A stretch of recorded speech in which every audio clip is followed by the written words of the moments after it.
আলু ঘাটি বগুড়ার একটি জনপ্রিয় খাবার। কখনো মাছ দিয়ে আলু ঘাটি, কখনো মাংস দিয়ে আলু ঘাটি।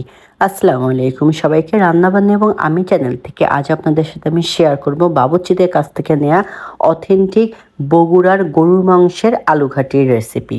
তো এই রেসিপিটা শুরু করার আগে প্রথমেই আমার লাগবে হচ্ছে আলু। আমি বগুড়ার আলু যেটা মিডিয়াম সাইজ, এই সাইজের আলুটা হাফ কেজি পরিমাণে নিয়ে নিয়েছি। বড়টাও না, ছোটটাও না। এই আলুটা খেতে সব থেকে বেস্ট এবং সবাই জানে বগুড়ার আলুর স্বাদ সব থেকে বেশি। তো এরপরে আলুটা আমি সেদ্ধ দিয়ে দিয়েছি, দিয়ে আমি গরুর মাংসটা রেডি করে নিব। আমি এখানে 1 কেজি পরিমাণে গরুর মাংস নিয়েছি। 1 চা চামচ হলুদের গুঁড়া, 1 চা চামচ মরিচের গুঁড়া, 1 চা চামচ লবণ, 1 চা চামচ জিরার গুঁড়া, 1 চা চামচ ধনিয়ার গুঁড়া এবং 100 গ্রাম পরিমাণে তেল, 100 গ্রাম পরিমাণে পেঁয়াজ কুচি দিয়ে মাংসটা আমি ভালো করে মেরিনেট করে রাখবো 5-10 মিনিট।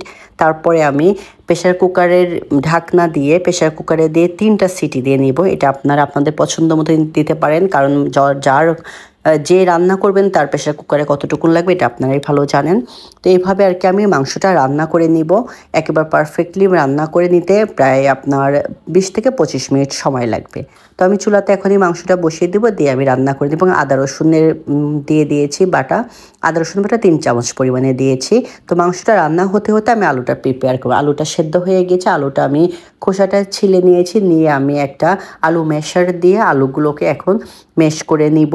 আমি কিছুটা আলু আস্তে আস্তে রেখেছি এবং বাকিটা একেবারে ভেঙে দিয়েছি। এর মধ্যে আমি অ্যাড করে দিয়েছি কিছুটা পানি, কারণ হচ্ছে আলুর একটা টেস্ট আছে যেটা আলু যদি আমরা একটা ভেজে নিই মশলা দিয়ে তাহলে এই টেস্টটা নষ্ট হয়ে যাবে। তো বাবুর্চিরা ঠিক এইভাবেই রান্না করে। তো সেখান থেকে আমার এই রেসিপিটা কালেক্ট করার। এবং আপনারা সবাই জানেন হয়তোবা বগুড়ার আলু ঘাটি নামে একটা উৎসবই হয় এবং এই উৎসবে জয়েন করে আমার এই রেসিপিটা নেওয়া। তো এরপর আমার দেখেন গরুর মাংসটা রান্না অলমোস্ট হয়ে গিয়েছে। আমি এখন গরুর মাংসটা খুব ভালো করে ভেজে ভেজে নেড়ে নেড়ে একেবারে ভাজা ভাজা করে দিব। আমি দিয়ে দিয়েছি 1 চা চামচ পরিমাণে গরম মশলা বাটা দিয়ে আমি এখন মাংসটাকে খুব ভালো করে তেলে করে একেবারে ভেজে একসাথে করে নিব। এখন যতটা ভালো করে মাংসটা ভাজবেন ততই আপনার আলু ঘাটির টেস্টটা বাড়বে। তো অলমোস্ট দেখেন হয়ে গিয়েছে আমার মাংসের ভাজা ভাজা করাটা। এরপরে আমি একটা ফ্রাই প্যান নিয়ে নিয়েছি, ফ্রাই প্যানে সরিষার তেল দিয়েছি এবং অবশ্যই আপনারা চেষ্টা করবেন সরিষার তেল দিতে। এবং এর ভিতরে আমি সামান্য একটু জিরা, গরম মশলা, তেজপাতা এবং পেঁয়াজ কুচি ও কাঁচামরিচ এবং আদা রসুন দিয়ে মশলাটা ভালো করে কষিয়ে নেব। এর মধ্যে আমি অ্যাড করেছি হলুদের গুঁড়া, মরিচের গুঁড়া, বড় এলাচও দিয়ে দিব। এই বড় এলাচের ঘ্রাণটা আলু ঘাটির টেস্টটা অনেক গুণ বাড়িয়ে দিবে এবং আলু ঘাটিটা খেতে খুবই মজা। আসলে আমি এর আগে কখনো ট্রাই করিনি, এটা আমার সেকেন্ড টাইম ছিল। তো এই জন্য মনে করলাম আপনাদের সাথে রেসিপিটা শেয়ার করি। আমার রেসিপিটা যদি ভালো লেগে থাকে অবশ্যই একটা লাইক দেবেন। এই পর্যায়ে আমি একটু জয়ত্রীও হাতে করে দিয়ে দিয়েছি এবং বড় এলাচটাও দিয়ে দিয়েছি, এতে করে টেস্ট এবং ঘ্রাণ দুটোই বাড়বে। তো মশলাটা খুব ভালো করে কষিয়ে নেব। দেখেন মশলাটা অলমোস্ট কষানো হয়ে গিয়েছে।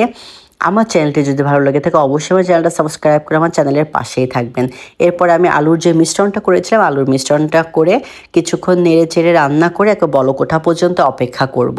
এই আলুটা যদি ভেজে দেওয়া হয় তাহলে আলুর টেস্টটা নষ্ট হয়ে যাবে, এই জন্য আর কি এভাবে আমার দেওয়া। তো বলক উঠে গেলে এবার আমি গরুর মাংসটা এর সাথে মিলিয়ে নিব। প্রতিটা অঞ্চলের একটা করে জনপ্রিয় রেসিপি থাকে, তো সেই রকম আর কি আরেকটা গরুর মাংসের আলুর ঘাটির রেসিপি। তো রেসিপিটা খেতে খুবই মজা, সাদা ভাত দিয়ে কিংবা রুটি দিয়ে বলেন, রুটি দিয়ে আরও বেশি মজা লাগে। তো বিভিন্ন উৎসবেই সাধারণত এই খাবারগুলো সার্ভ করা হয়। তো চাইলে আমরা মাঝে মধ্যে বাসায় এভাবে রান্না করে খেতে পারি। এবং একেবারে শেষে আমি উপরে গরম মশলা ও টালা জিরার গুঁড়া দিয়ে দিয়েছি, যে ফ্লেভারটা একেবারে স্ট্রং থাকবে এবং এটা খেতে খুব বেশি মজা লাগবে। তো রান্না হয়ে গেছে, অলমোস্ট ডান আমার রান্না। তো আমি আপনাদের সাথে দেখানোর চেষ্টা করছি। দেখেন আলু ঝোল এবং গরুর মাংসের অসাধারণ কম্বিনেশনে এই রান্নাটা যদি আপনাদের ভালো লেগে থাকে অবশ্যই বাসায় ট্রাই করবেন। এবং আমি খুব ফর্মালিটি ছাড়াই একেবারে আপনাদের এভাবে খাওয়ার এটা দেখানোর চেষ্টা করেছি।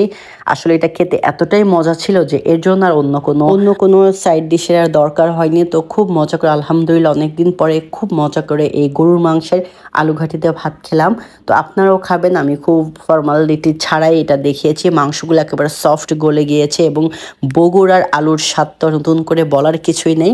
তো আপনারা বাসায় ট্রাই করবেন। ভালো থাকবেন সবাই। আজ এই পর্যন্ত, আল্লাহ হাফেজ।